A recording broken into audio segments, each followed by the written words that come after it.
کسایی که همی آرزوی در بخش رسانه رو داشتن کلا آرزوهای ما خراب شد. حال نمیتونیم که ما کار خود ادامه بدیم.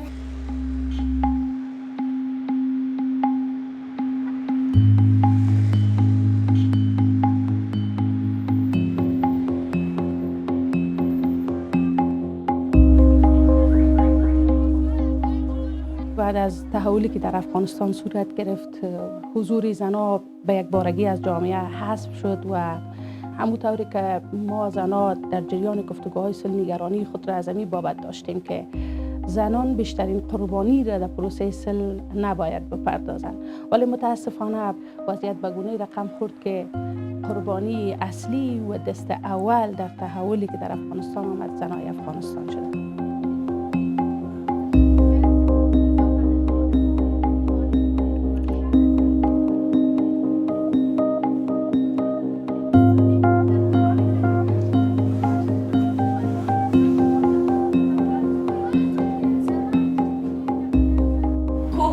آسمان ها و زمین را که خلق کرده. بگو شازو الله جل جلاله. آفرین.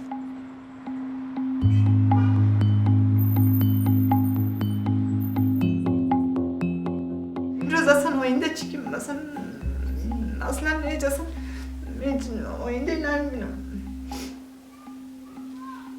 من قرویه ها داشتم برای این کارگاه خود، من یک مشکلات ها رو برای این کارگاه خود، مثلا من زندگی خوب از اولادای خاص کل چیز که ما یک گذاشتم باش من این کارگاه مثلا راه گفتم، مثلا این کارگاه یک روز مثلا میتونم من دست یک خانومی مثلا سرپرست ندارم من دست از رو بگیرم، مثلا من بیتون مور یک جایی برسانم، من بیتون اولاد از خانم یک جایی برسانم که اولاد از مثلا درس بخونه آینده مادرش.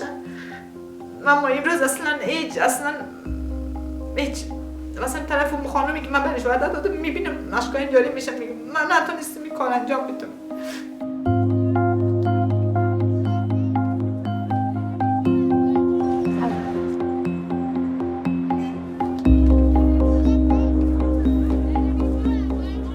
بدون شک فلج ساختن بخشی از جامعه، طیفی از جامعه یا نصفی از پیکر جامعه آسیبای جدی را هم متوجه پیشرفت، انکشاف و توسعه او جامعه می سازد.